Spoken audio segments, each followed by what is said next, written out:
살다 보면 기다릴 때가 있습니다. 이 기다림이라는 것이 어떤 기다림은 설레면서 기다릴 수도 있지만 어떤 기다림은 절망 가운데서 과연 될까 이런 생각 가운데 기다릴 수도 있습니다. 제가 이제 2년 좀 더 된 것 같습니다. 이제 3월쯤에 이 교회로 부임을 했습니다. 부임을 하면서 문제가 생긴 게 뭐냐면 저희 아들이 이제 전화 가는 게 문제가 생겼습니다. 전화 가는 게 문제가 생겨서 결국 학교를 그만뒀습니다. 고등학교인데, 그래서 이제 검정고시를 치고 본의 아니게 1년을 재수하게 됐습니다. 재수 아닌 재수가 된 거죠. 검정고시를 쳐야 됐기 때문에. 그래서 검정고시를 치고 난 다음에 작년 이제 수능 앞에 이제 6번 수시 6학교에 이제 원서를 쓰고 기다리는데 이제 발표 날짜가 다가왔습니다. 이제 발표가 시작되는데 연락이 오기 시작했죠. 첫 번째 떨어졌습니다. 예비 합격자. 또 두 번째도 예비 합격자. 막 이렇게 뜨는데 세 번째 학교를 기다리는데 세 번째 학교는 발표가 원래 예정된 날짜는 다음 날인데 근데 저녁에 발표가 됐습니다. 제가 마침 교회에서 이제 집으로 걸어가고 있는데 바로 교회가 뒤에 있기 때문에 사택 뒤에 있기 때문에 그래 이제 걸어가고 있는데 이 아들이 얼마나 좋은지 막 뛰면서 아빠 합격했어요 하면서 달려왔습니다. 얼마나 좋았겠습니까? 사실 이 공부를 하는 거 어려움이 있었지만 그래 어쨌든 간에 합격하게 됐고 사실 제 마음은 국립대 갔으면 좋겠는데 이런 생각했는데 이제 본인이 이 학교를 너무 가고 싶어 했고 결국 이 학교에 가서 다니고 있습니다. 제가 이런 얘기를 하는 이유는 우리 인생 가운데 어떤 기다림들 또 마음 조이게 하는 그런 것들 있을 수 있죠. 그런데 그것이 내 기다림대로 내가 생각했던 대로 그것이 된다면 얼마나 행복하고 즐겁고 그렇게 하겠습니까? 그런데 우리 인생은 꼭 그렇지 않습니다. 우리가 생각하는 대로 다 되지 않습니다. 내가 어떤 목표를 가지고 내가 준비했던 것들이 있어도 시간이 지났는데 그것이 달성이 되지 않습니다. 그때 우리 가운데 찾아오는 것이 무엇입니까? 처음에는 소망이었는데 나중에는 절망으로 바뀝니다.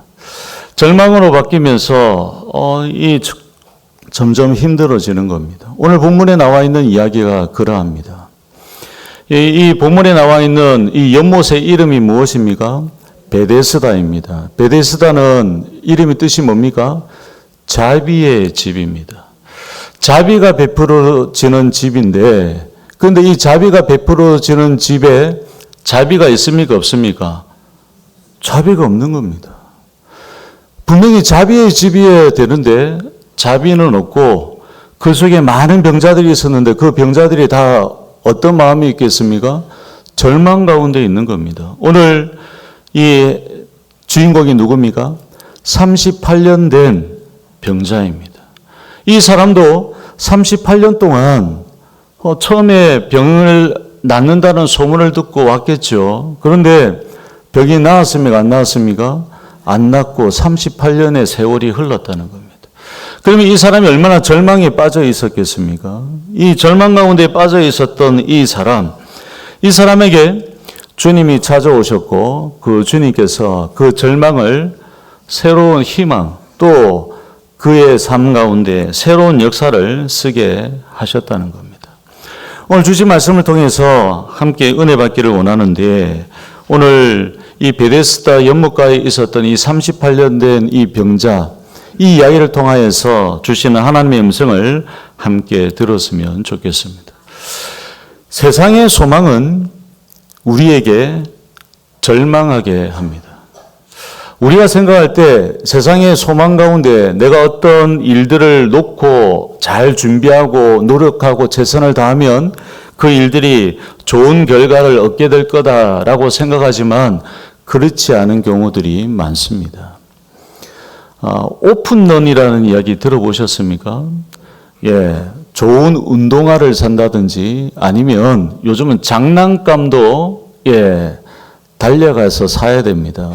언제 오픈할지 모르는데 그 오픈하기 전에 CD를 사도 마찬가지고요.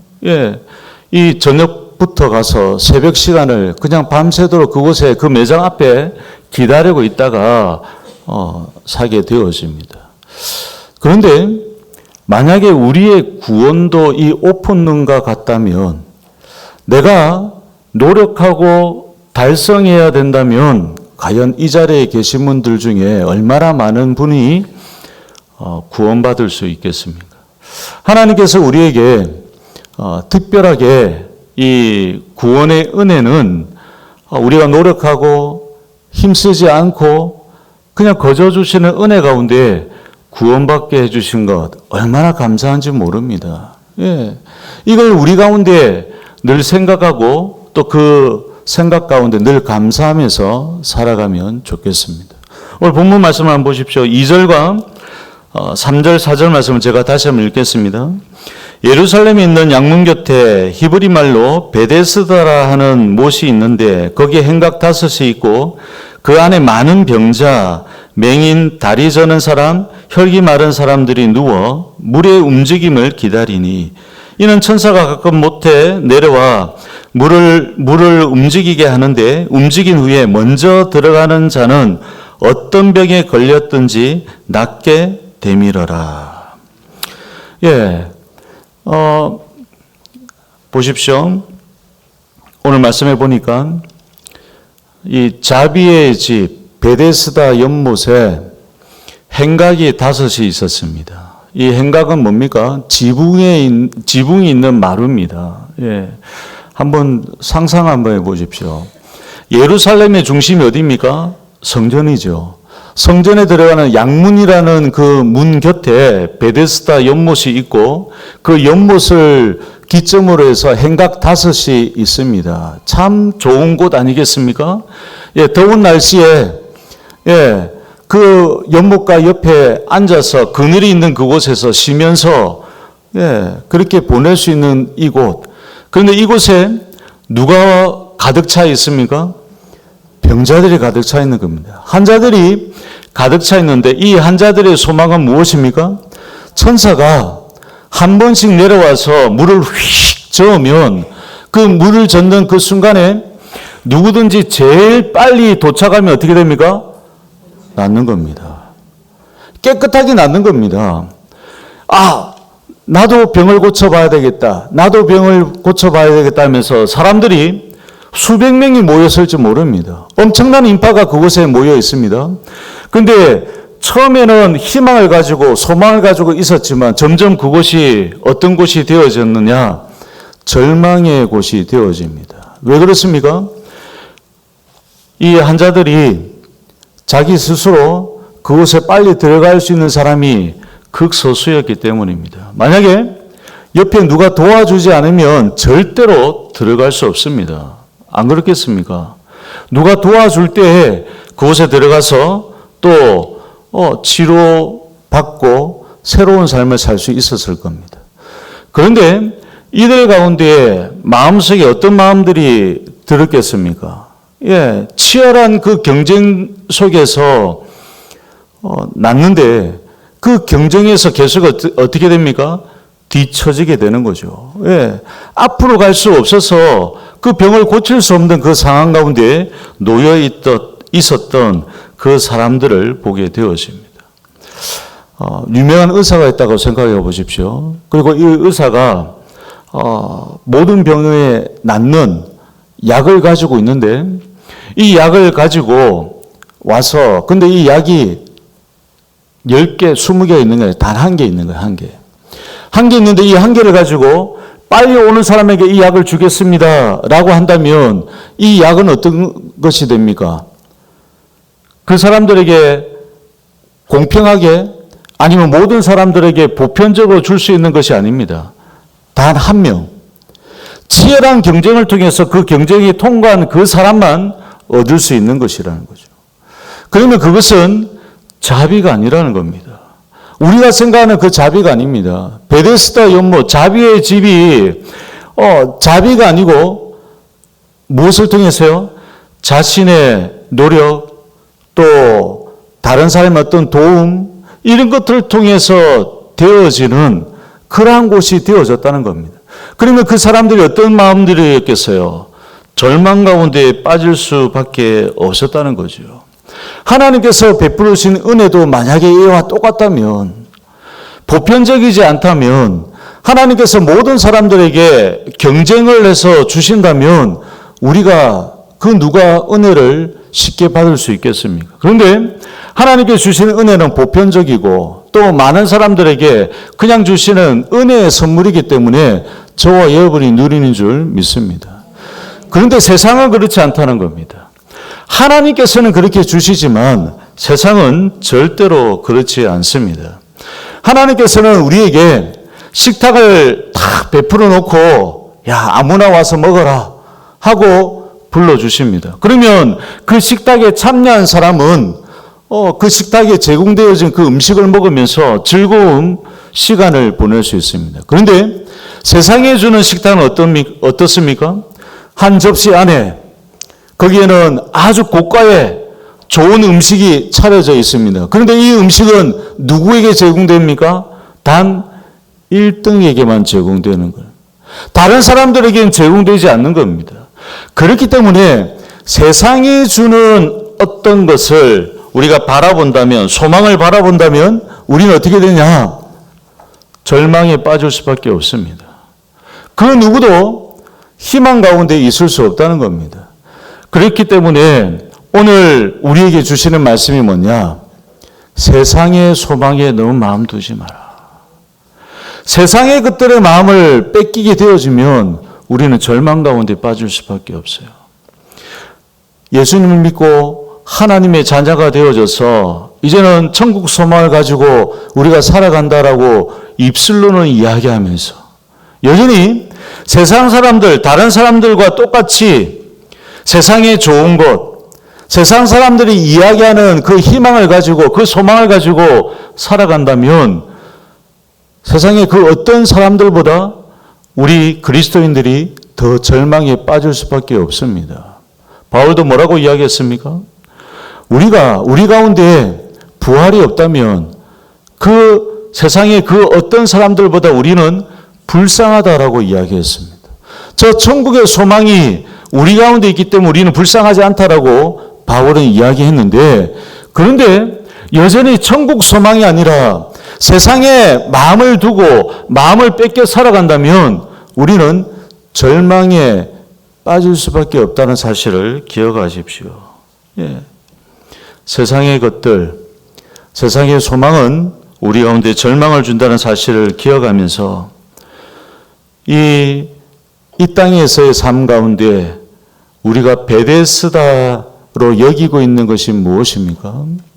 내가 이것만 이루면 내가 기쁘겠는데, 내 집 마련을 하면 기쁘겠는데, 아니면 내 자녀가 좀 잘 되면 내가 기쁘겠는데, 아니면 내가 소망하고 있는 어떤 일이 잘 되면 좋겠는데, 그러면 내가 기쁘겠는데, 그러나 세상에서의 기쁨, 세상에서의 소망은 금방 사라져 버립니다. 우리 주님 안에서 주님께서 주시는 그 안에 서 있지 않는다면 우리는 절망 가운데 빠질 수밖에 없습니다. 우리는 다 휴대폰을 쓰고 있잖아요. 휴대폰을 쓰고 있기 때문에 어떤 곳에 가면 우리 보통 이제 뭐 여기 계신 분들은 꼭 안 그럴 수도 있겠는데 젊은 세대들은 꼭 뭘 찾냐면 와이파이가 되는지, 그리고 와이파이 비밀번호가 뭔지 찾아봅니다. 그래서 와이파이 비밀번호도 어떻습니까? 복잡합니다. 복잡하지만 그걸 꼭 찾아갖고 다 해서 연결합니다. 그런데 사람들이 많이 연결되어 있으면 어떻게 됩니까? 잘 끊기죠. 신호가 끊기고 잘 안 될 수도 있습니다. 그러나 우리의 신앙의 와이파이, 예수님께 우리의 신앙의 와이파이가 연결되어져 있다면 절대로 끊어질 염려가 없습니다. 그것은 초강력입니다. 주님께 우리의 마음을 두고 또 주님께 소망을 두고 살아간다면 세상의 것들 때문에 괴로워하거나 절망하는 일이 없다는 겁니다. 그것을 오늘 우리에게 말씀해 주고 있다는 겁니다. 사랑하는 성도 여러분, 우리가 종종 우리가 살아가는 이 삶의 현장에서 다른 것들에 너무 마음 뺏기지 마시고 주님께 소망 두고 살아가는 저와 여러분이 되기를 주의 이름으로 권합니다. 두 번째로, 인간이 이 세상의 소망 가운데 살아가면 절망에 빠지게 되는데, 근데 이 절망은 어떻게 되느냐? 우리를 주저앉게 만듭니다. 주저앉게 만들어서 더 살아갈 힘을 얻게 만든다는 겁니다. 타성이라는 말을 아시죠? 이 타성이라는 말은 원래는 물리학의 용어입니다. 이 물리학의 용어인데 이 어떤 의미냐면 오랫동안 지속되는 어떤 성질을 그대로 유지하려고 하는 성질입니다. 다르게 다시 이야기한다면 오늘 이 베데스다 연못가에서 예수님께서 만나주신 사람이 누굽니까? 누구예요? 38년 된 병자입니다. 이 5절 말씀을 딱 보면 거기에 38해 된 병자가 있었다라고 말씀합니다. 이 38년 된 이 병자, 이 38년 된 38이라는 숫자를 언급을 하고 있습니다. 그러면 이 사람의 이름 뭡니까? 이름 있습니까? 없습니다. 저 소경 바디메오도 이름이 뭐예요? 바디메오, 디메오의 아들이라는 이름을 가지고 있었습니다. 그런데 이 38년 된 병자는 그의 아버지의 이름도 없어요. 예? 그의 아버지의 이름도 없고 어떤 이름이 없는 그냥 어떤 사람이에요? 이름도 없는 38년 된 그냥 병자로 오늘 성경 기록하고 있다는 겁니다. 이 38이라는 이 숫자는 저 신명기 말씀을 읽어보면 이스라엘 백성들이 이 가나안 땅에 들어가야 되는데 가나안 땅에 들어가기 전에 헤맸잖아요. 광야에서 헤맸는데 성경에 뭐라고 기록되어 있냐면 38년 동안 헤맸다라고 성경 기록합니다. 마치 우리의 인생이 이러하다는 겁니다. 우리가 가나안 땅 어떤 목표를 향하여서 달려가는데 그 달려가는 그 길들 속에 우리는 여전히 헤매고 있다는 것이죠. 그 헤매고 있는 저와 여러분에게 주님께서 뭐라고 말씀하시냐면 오늘 병자에게 뭐라고 이야기하시면 뒤에 읽지는 않았는데 9절까지의 말씀을 보면 뭐라고 이야기합니까? 예수님 뭐라고 말씀하셨어요? 네가 낫고자 하느냐. 자, 한번 보세요. 주님이 뭐라고 말씀을 하십니까? 네가 낫고자 하느냐라고 물으셨어요. 그러면 우리가 뭐라고 이야기해야 됩니까? 예, 낫고 싶습니다 라고 대답해야 되지 않겠습니까? 근데 이 38년 된 이 병자의 답은 무엇이었습니까? 자기를 도와줘서 베데스다 연못에 그 물이 움직이는 그 순간에 누가 좀 나를 좀 데려다 주면 될 건데 데려다 줍니까? 안 데려다 줍니까? 안 데려다 준다는 겁니다. 무슨 얘기를 하고 있습니까? 이 사람이 지금까지 겪고 온 그 삶의 과정 가운데에 이미 타성이 되어버렸어요. 어떤 타성요? 나는 안 돼. 나는 할 수 없어. 여전히 38년 동안 그 베데스다 연못가에 있으면서 그래도 소망이라는 내가 낫겠다는 그것을 신락 같은 희망을 가지고 있었지만 그러나 실상은 어떻습니까? 나는 할 수 없어. 이것이 그의 마음 가운데 이미 자리 잡고 있었다는 겁니다. 왜 그렇습니까? 도와줄 사람이 없습니다. 지금 내 환경을 보십시오 라고 이야기하고 있는 겁니다. 그런 타성에 젖어 있는 그에게 주님은 찾아와 주신 겁니다. 한번 보십시오. 우리 가운데 믿음의 소망이 있다면 그 믿음의 소망은 흘러가는 물과 같습니다. 흘러가는 물은 어떻습니까? 큰 바위가 나타나도 어떻게 됩니까? 그 바위를 돌고 비껴서 흘러갑니다. 그러면 한 큰 구렁이 있어도 어떻게 됩니까? 예, 구렁텅이가 있어도 그 물이 채워지면 어떻게 돼요? 계속 흘러가니까 흘러갑니다. 그런데 절망이라는 이 구렁은 만약에 고여있는 물과 똑같아요. 그러면 그 안에 들어오기만 하면 생명이 있는 것이 아니라 어떻게 되냐? 썩게 되는 겁니다. 절망이 그렇게 엄청나다는 겁니다. 이 사람, 38년 된 이 병자 가운데 겉으로 보기에는 믿음의 소망, 천사가 물을 움직이게 하는 그 순간에 누가 나를 도와줘서 아니면 누가 나를 북 던져갖고 가장 빨리 그 물속에 들어가게 돼서 내가 낫겠다. 이런 소망이 있었는지 모릅니다. 그런데 그런 소망조차도 없는 거예요. 그냥 38년 동안 그 세월을 흘러왔다는 겁니다. 사랑하는 성도 여러분, 저와 여러분 가운데도 이럴 수 있습니다. 어떻게 될 때요? 세상의 소망 가운데 있으면 내 형편, 내 주변의 환경, 말은 뭐라고 이야기합니까? 이겨내야지.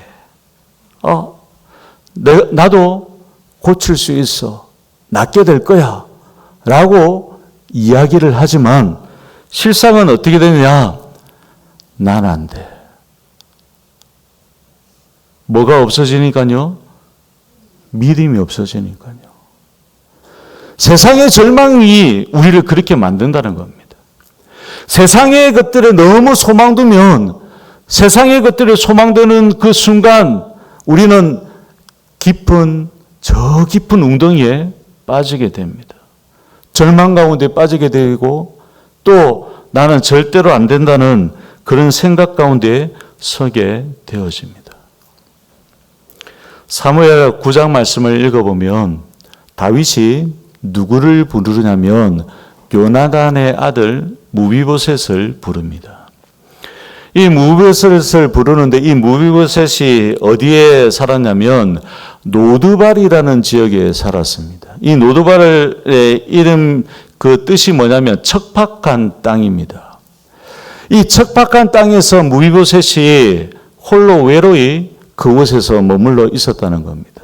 자, 그런데 다윗이 그를 불렀을 때 뭐라고 자기 자신을 고백하냐면 죽은 개 같은 나를 부르셨다라고 이야기합니다. 이 무비보셋의 마음속에는 어떤 마음이었어요? 어릴 때 불과되어서 두 다리를 쓸지 못해서 쩔쩔뚝뚝거리고 누가 도와주지 않으면 살기 힘든 그런 상황. 그리고 자신의 아버지, 자신의 그 할아버지가 왕이었고 또 자신의 아버지가 이제 다음 왕이 되어져야 되는데 어떻게 됐어요? 하루아침에 죽고 그리고 자기도 언제 죽을지 몰라서 저 척박한 그 땅에서 숨어 지내면서 죽은 개 같은 나. 인생에 아무 희망이 없는 그런 처절한 가운데 있었던 그 무비보셋을 누가 불러드립니까? 다윗이 불러드립니다.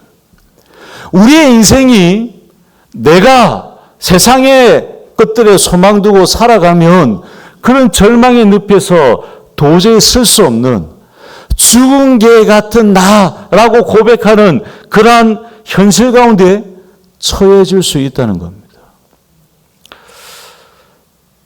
이런 얘기를 한번 들어보셨을 겁니다. 코끼리를 길들이기 위해서는 어떻게 하냐면 어릴 때 이 코끼리를 발을 묶어갖고 이제 딱 고정해 놓으면 이제 처음에는 막 자기 힘으로 막 해보려는데 됩니까 안 됩니까? 안 됩니다. 그런데 나중에 다 커서도 그 말뚝 작은 말뚝 쇠 말뚝 하나 딱 꽂아 놓고 그 딱 발을 묶어 놓으면 이 코끼리가 이제 컸기 때문에 어떻습니까? 힘이 있어서 얼마든지 나갈 수 있는데 어떻게 해요? 그냥 그 주변을 그냥 서성이는 거예요. 왜요? 과거의 생각. 안 돼. 저거는 그냥 나를 힘들게 할 뿐이야. 저거는 내 힘으로는 도저히 안 돼. 라고 생각하면서 그냥 그대로 타성에 젖어서 그렇게 있는다고 합니다. 마찬가지입니다. 우리도 주님께 희망 두지 아니하고 소망을 두지 않으면 세상의 것들에 우리의 마음을 뺏겨버리면 그렇게 절망의 순간에 빠지게 되어진다는 사실을 기억하십시오. 주님은 우리를 향하여서 뭐라고 하시냐면 재생 버튼을 눌러서 이제 계속해서 앞으로 가기 원하십니다. 어떤 길로요? 믿음의 길로 가고 믿음 안에서 승리하고 하나님께 주신 그 복을 누려가기를 원하십니다. 그런데 우리는 어떻게 합니까? 계속해서 어떻게 합니까? 다시 대강길을 하는 거예요. 대강길에서 어떻게 해요? 그때 그렇게 했으면 그 기회 내가 놓쳤는데 계속 생각하는 겁니다. 주님은 우리로 하여금 새로운 희망을 주시고 또 새로운 소망 가운데 나아가게 하시는데 여전히 나는 어떻게 해요? 과거에 매여서 옛날에 그때 그 순간 그 생각을 하면서 그 자리에 머물러서 그냥 주저앉아 있게 되어진다는 거예요. 그러나 주님은 주저앉아 있는 저와 여러분을 그냥 그대로 있으면 되지 않는다는 거예요. 그래서 주님은 어떻게 하십니까? 우리를 일으켜 세우시기 원하십니다. 우리의 입술에서 나는 절대 안 돼가 아니라 내게 능력 주신 자에서 내가 모든 것을 할 수 있다는 그 바울의 고백처럼 주님이 나와 함께 하시면 나는 가능합니다 하는 그 믿음의 고백 가운데 서 가시기 바랍니다. 그러면 우리가 다시 한번 일어서게 될 줄 믿습니다. 한번 누가 길에 가다가 생전 처음 보는 사람인데 나한테 와갖고 제가 돈이 필요한데 한 1억만 좀 빌려주세요 한다고 생각해 보십시오. 그러면 뭐라고 생각하시겠습니까? 정신 나갔네. 예, 이렇게 생각할 겁니다. 안 그렇겠습니까? 아니 일면식도 없는데 처음 보는 사람이 딱 와갖고 대뜸 1억 좀 빌려달라 하면 그 사람 제정신으로 보겠습니까? 아닐 겁니다. 그런데 우리 주님은 우리에게 뭘 요구하시는 것도 아닙니다. 우리 주님은 우리에게 오셔서 우리에게 새 희망을 주십니다. 38년 동안 아무런 희망 없이 그렇게 왔던 이 병자에게 주님은 찾아와 주셨습니다. 한번 생각해 보십시오. 오늘 본문 말씀 제가 읽진 않았는데 6절 말씀을 한번 보십시오. 예수께서 그 누운 것을 보시고 병이 벌써 오래된 줄 아시고 이르시되 내가 낫고자 하느냐. 자, 예수님께서 어떻게 하셨다고요? 보시고 그 38년 된 그 병자를 보시고 그 보자마자 주님이 어떻게 하셨다고요? 아셨다는 거예요. 아셨다. 이미 그의 상태를 다 알고 계셨다는 겁니다. 그가 38년 동안 어떠한 삶을 살아왔는지, 어떠한 기대 가운데 있었다가 절망 가운데 빠져 있었는지 이미 주님이 다 알고 계셨다는 거예요. 그 주님이 그에게 찾아와 주셨습니다. 그 베데스다 연못가에 수많은 그 병자들이 있었는데 그 많은 병자 가운데 누구요? 38년 된 그 한 사람. 한 사람을 주님이 이미 타겟으로 정해놓고 그에게 찾아가 주셨습니다. 이 38년 된 병자가 예수님께 찾아온 게 아닙니다. 예수님이 찾아왔습니까? 아닙니다. 예수님이 그를 찾아가 주시고 만나 주셨습니다. 이러한 만남의 은혜가 저와 여러분 가운데 있기를 원합니다. 나의 노력이 아니라 주님이 나에게 오셔서 나를 만나 주시고 또 그 만나 주심과 동시에 나에게 큰 선물을 주신다면 얼마나 복되겠습니까? 오늘 이 38년 된 이 병자가 그러했습니다. 소망이 없고 절망 가운데 주저앉아 있는 그에게 주님은 오셔서 그를 다시 한번 일으켜 세워 주셨습니다. 저와 여러분에게 주님은 지금도 찾아오셔서 우리를 새롭게 일으켜 세워 주시는 줄 믿습니다. 주님이 뭐라고 질문하셨어요? 네가 낫고자 하느냐? 자, 당연한 거 아닙니까? 예? 38년 동안 병들어 있었는데, 아니, 당연히 낫고 싶습니다라고 대답하는 거 당연한 거 아닙니까? 만약에 방학인데 학생들에게 야, 네 학교 가고 싶지라고 하면 학생들 뭐라고 이야기하겠습니까? 학교 가고 싶어야 하겠습니까? 아니요. 이렇게 대답할 겁니다. 마찬가지라는 거예요. 38년 된 이 병자에게 네가 낫고자 하느냐라고 질문을 던지는 건 아니 당연한데 무슨 질문을 그런 질문을 하십니까? 라고 우리가 되물을 수 있는 겁니다. 그런데 왜 주님은 그렇게 질문을 하신 거죠? 예? 무엇 때문에 그렇게 하신 겁니까? 자기 스스로 자기의 형편을 보게 하시는 겁니다. 자기 내면 상태를 보게 하시는 겁니다. 지금 이때까지 어떤 생각으로 살았습니까? 내 형편, 내 주어진 환경. 아니, 다른 사람들은 돕는 사람들도 많던데 나는 왜 돕는 사람도 없노? 내 환경을 탓하는 그 상황들 속에 네가 그런 환경들을 바라보지 마라 라고 이야기하시는 겁니다. 주님이 이렇게 물으시는 이유가 무엇 때문이요? 내가 너를 낫게 해주시겠다는 겁니다. 주님은 이미 낫게 해주시겠다는 그 작정을 가지고 그에게 질문을 던졌지만 그에게 그 질문을 향하여서 답을 하도록 만드시는 것은 그 스스로 어떤 마음은요? 절망 가운데 나는 안 돼 라고 생각했던 그의 마음의 생각을 바꾸어서 주님이 하시면 가능합니다. 예수님께서 나를 고쳐주시면 가능합니다 하는 것이고 또 뿐만 아니라 이 고쳐주심도 누구에게 의사를 묻는 거예요?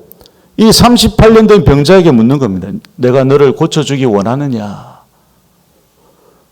인격적인 초대라는 거예요. 주님은 우리를 향해 여전히 강압적으로 막 그렇게 하시지 않습니다. 우리를 인격적으로 대하시면서 우리의 마음, 우리의 소망이 주님께로 있는지 없는지를 보신다는 겁니다.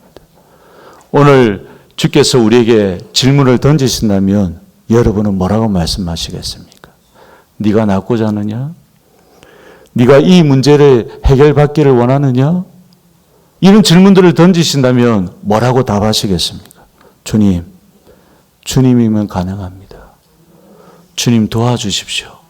그 순간에 주께서 우리의 삶을 역전시켜 주실 줄 믿습니다.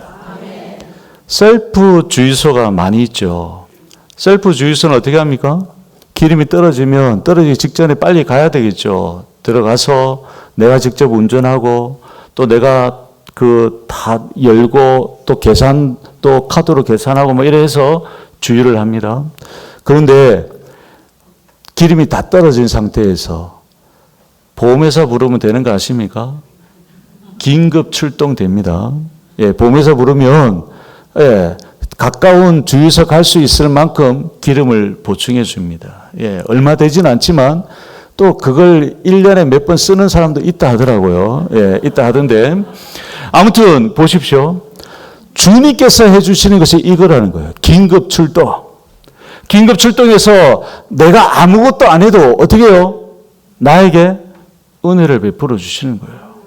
나에게 채워주시는 거예요. 내가 다시 한번 갈 수 있도록 힘을 불어넣어 주시는 거예요. 그 주님을 만나는 저와 여러분이 되시기를 주의 이름으로 권합니다. 우리가 택배를 받을 때가 있습니다. 내가 어떤 물건을 주문해서 택배를 받으면 당연하죠.